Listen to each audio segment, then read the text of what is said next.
할렐루야. 오늘은 거룩하고 복된 주의 날입니다. 오늘의 거룩한 말씀, 신약 성경 누가복음 12장 16절부터 21절까지 있는 말씀을 봉독해 드립니다. 또 비유로 저희에게 일러 가라사대, 한 부자가 그 밭에 소출이 풍성하매 심중에 생각하여 가로되 내가 곡식 쌓아둘 것이 없으니 어찌할꼬 하고, 또 가로되 내가 이렇게 하리라. 내 곡간을 헐고 더 크게 짓고 내 모든 곡식과 물건을 거기 쌓아두리라.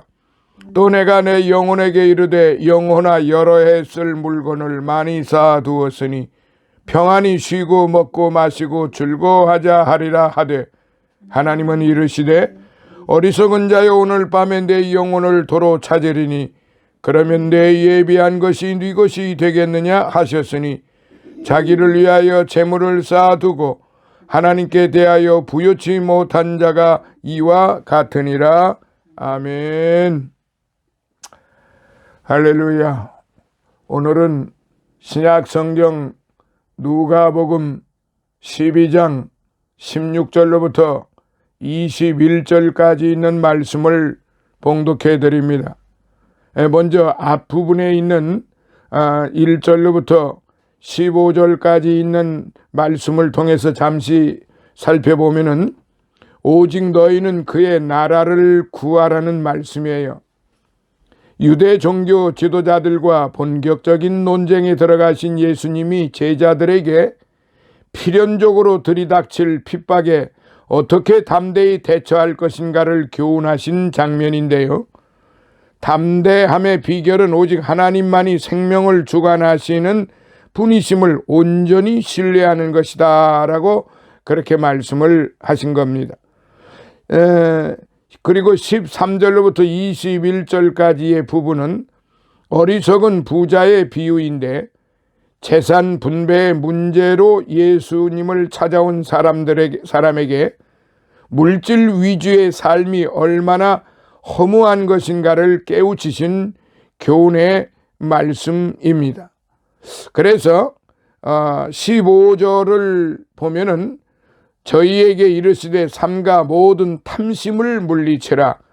사람의 생명이 그 소유의 넉넉한 데 있지 아니하니라 하시고 그렇게 말씀을 하셨어요. 탐심은 자신이 갖고 있지 않은 것을 간절히 바라는 마음이며, 특히 다른 사람에게 속한 것을 욕심내는 마음이지요. 탐심은 인생에서 얼마나 많이 소유하느냐가 중요하다고 하는 어리석은 신념에 근거하고 있어요. 그것은 재물이 될 수도 있고 지위, 권세, 지성, 아름다움, 심지어는 영적인 축복도 될 수 있습니다. 획득할 수 있는 모든 것을 탐냅니다. 그리고 그것들을 소유하면 만족을 얻을 수 있을 것이라고 생각을 하지만은 그렇지 않습니다. 탐심을 가지고 있는 사람들은 끝이 없습니다. 하나를 가지면 둘을 갖고 싶고, 둘을 가지면 넷을 갖고 싶고, 계속 확산되어 나갑니다. 요컨대 탐심은 하나님께서 주신 것으로는 만족하지 못하는 그런 아주 못된 악한 마음이지요. 우리의 소비 지향적인 문화와 매체들은 뭔가 부족감을 주는 기술과 요령이 뛰어납니다. 예를 들어서 TV에서 나오는 광고를 보면은 하나같이 화려하게 짝이었고, 알고 보면은 그야말로 허풍선 같은 그런 광고를 많이 합니다. 겉포장만 번지르르 하다 말이죠. 그런데 그 광고 내용을 보면서 소비성이 막 한마디로 충만해집니다. 나하고 필요 없는 것도 그 광고를 보게 되면은 사려고 하는 의욕이 생깁니다. 근데 막상 사고 나면은 대부분이 실망하는 경우가 많이 있습니다. 왜냐? 너무 포장만 화려한 그런 상품이었기 때문에 그렇습니다. 그런데 상품에 문제가 있는 것이 아니라 그 상품을 광고하는 광고에 문제가 있는 것이죠. 그 광고의 근본적인 목적은 무엇이냐? 소비성을 촉진케 할 뿐만 아니라 그런 광고를 통해서 그 광고를 본 사람들로 하여금 자신의 형편과 처지를 생각지를 못하고 무한대의 탐심이 생겨나게 되는 것이다 이 말이죠. 그래서 우리는 필요한 만큼 가지고 있으면서도 항상 뭔가 부족하다고 그렇게 생각을 합니다. 이것이 바로 사회의 병리학적인 현상이라 이 말씀이죠. 그러므로 우리는 이전보다 더 많이 예수님의 경고의 말씀에 기울여야 됩니다. 오늘 여기 15절의 말씀, 탐심을 물리치라. 사도 바울도 골로새서에 보면은 탐심은 곧 우상숭배니라 이렇게 커지게 됩니다. 내가 그렇게 필요하지도 않는데 그 광고의 내용을 보면서 그 소비하고자 하는, 그걸 얻고자 하는 욕구가 필요 이상으로 높아진다 이 말이죠. 그게 탐심이다 이 말이에요. 그렇다고 하면은 성경은 분명히 그렇게 사도 바울을 통해서 경고하고 있지 않습니까? 탐심은 우상 숭배라고 말해요. 사랑하시는 성도 여러분, 정말로 우상 숭배를 우리가 하면서도 우상 숭배하지 말라고 가리키는 이런 아이러니한 이율 배반적인 그런 삶을 우리가 살고 있고 그걸 가르치고 있고 그걸 믿고 있다 이 말이죠. 이 얼마나 안타까운 현실입니까? 성경 전체를 상고해 볼 때 하나님이 제일 싫어하시고 가증 여기시는 단어 중 하나가 그 탐심이고, 또한 내가라고 하는 단어 1인칭 단수 대명사입니다.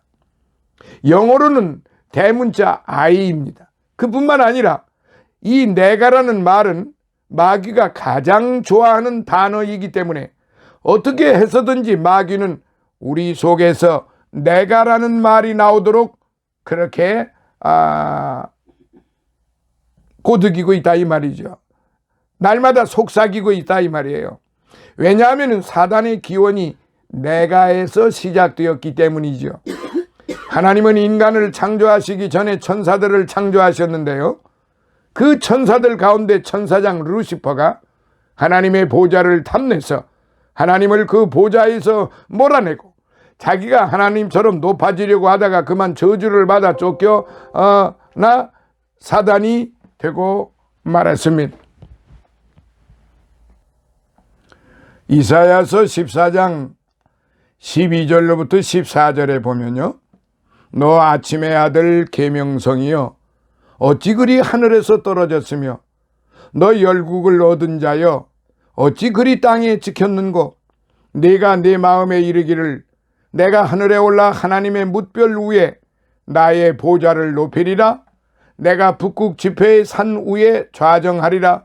가장 높은 구름에 올라 지극히 높은 자와 비기리라 하도다 하며 사단, 그런 말씀이 기록이 되어 있는데 이게 사단의 기원을 잘 말해주고 있습니다. 한마디로 말하면 능력 있고 아름답고 빛나는 존재였던 천사장 루시퍼는 내가 가장 높아지겠다 하고 그렇게 하다가 쫓겨나 저주받은 사단이 된 것이지요. 한편 하나님께서는 에덴 동산에다 하나님의 형상대로 아담과 하와를 창조하셔서 살게 하셨는데 사단이 뱀의 형상을 입고 나타나 아담과 하와를 유혹하였지요. 선악과를 다 먹어라, 따먹는 날에는 너도 하나님처럼 눈이 밝아진다고 하는 말로 유혹해서 인간을 타락시키고 말았던 것입니다. 그래서 하나님은 내가라는 말을 가증히 여기시고 가장 싫어하시는 거예요. 여기서 사단이 내가 너를 그렇게 지금 시작을 하잖아요. 그러니까 참으로 내가라고 하는 이런 말을 하는 사람, 내가라고 하는 이런 의미를, 이런 마음을 가지고 살아가는 사람, 특별히 교회에서 내가 아니면 안 된다, 내가 최고다, 내가 높다, 내가 목사다, 내가 장로다, 내가 권사다, 이렇게 내가라고 하는 의미가 담겨져 있으면은 참으로 하나님 보시기에 매우 불량한, 그리고 매우 하나님 앞에 바르지 못한 그런 삶을 살아가는 사람이다, 이것입니다. 성경을 찾아보면 내가라는 말을 많이 사용한 사람들에게 하나님은 진노하시고 징계의 말씀을 하셨고 더 나아가 저주의 대상이 되기까지 한 것을 찾아볼 수 있어요. 그러므로 우리는 내가를 앞세우고 내가라는 말을 많이 쓰는 것은 얼마나 위험하고 하나님의 저주의 대상이 되는지를 오늘 깨달아야 할 것입니다. 특별히 우리는 몇 가지 경우에 있어서 내가라는 말을 앞세우지 말아야 되는데, 첫 번째, 물질 소유에 있어서 내가, 내 것 앞서지 말아야 합니다. 본문 16절로부터 19절까지 내가라는 말이 6번이나 나옵니다. 내가 곡식이 쌓아둘 것이 없으니 어찌할꼬 하고, 또 가로되 내가 이렇게 하리라, 내 곡간을 헐고 더 크게 짓고 내 모든 곡식과 물건을 거기 쌓아두리라. 또 내가 내 영혼에게 이르되 영혼아, 여러 해 쓸 물건을 많이 쌓아두었으니 평안히 쉬고 먹고 마시고 즐거워하자 하리라. 그랬더니 하나님께서는 이 부자를 향하여 어리석은 자여, 오늘 밤에 내 영혼을 도로 찾으리니 그러면 내 예비한 것이 네 것이 되겠느냐 하고 그 어리석은 부자의 생명을 불러가셨습니다. 천지빛깔이죠. 그야말로 천지빛깔. 이건 부산 말인데요. 그냥 한마디로 말해서 제 멋대로, 저 하고 싶은 대로 모든 것이 자기로부터, 자신으로부터 시작된다는 그런 것이죠. 우리는 하나님께서 우리에게 그 모든 것을 맡겨주신 청지기이지 무엇 하나 내 것이라고 하는 것은 하나도 없는 것입니다. 우리는 하나님 앞에서 무익한 종인 것뿐이지 아무런 소유를 가지고 있지를 않아요. 그런데 모든 것이 자기 소유물이라고 생각하는 사람들, 내 것이라고 생각하는 사람들, 그런 사람들을 보면은 하나님께서 얼마나 안타까워 하시겠습니까? 하나님께서 얼마나 불쌍하게 여기시고 또 하나님께서 얼마나 악하게 보시겠느냐, 이 말씀이에요. 이사야서 이제 14장 12절로부터 14절 보면 너 아침의 아들 계명생이여, 어찌 그리 하늘에서 떨어졌으면 너 열국을 엎은 자여, 어찌 그리 땅에 지켰는고, 제가 말씀을 드렸지요. 한마디로 말하면 능력 있고 아름답고 빛나는 존재였던 그 천사장 루시퍼가 내가라고 하는, 내가 높아지겠다라고 하는 그 말 때문에 쫓겨나 저주받은 사탄이 되었다고 말이에요. 사랑하시는 성도 여러분, 누가복음 16장에 나타난 청지기 비유 중에서 청지기 사표를 내라는 주인의 말을 들은 청지기가 그때부터 사표 낸 뒤의 일을 생각해서 부지런히 인심 써둔 것이 지혜롭다고 칭찬하신 것은 주인 몰래 허비한 것을 잘했다는 것이 아니라 내가 물질을 맡아 관리하는 동안에 나를 위해 쓰거나 쌓아두지 말고 내세를 위하여 하나님의 영광을 위하여 써두는 자가 정말 지혜롭다는 것을 비유로서 말씀해 주신 것입니다. 이와 같이 우리도 언젠가는 인생 사표를 낼 때가 옵니다. 그리고 이 날에는 우리 물질의 주인 되신 하나님께 돌려드리게 되어 있는데, 우리는 이 청지기처럼 인생 사표를 내기 전 내세를 위해 하나님의 영광을 위해서 써두어야 하는 것이지요. 내가 맡아 관리하는 동안 하나님의 뜻대로 하나님의 뜻대로 다른 사람을 위해, 하나님의 사업을 위해서 써두는 자가 정말로 그 물질을 영원히 소유하게 되는 거예요. 내가 벌었다고 내 것이 아니에요. 하나님이 거두어 가시면은 하룻밤 사이에 화재나 여러 가지 재난을 통해 송두리째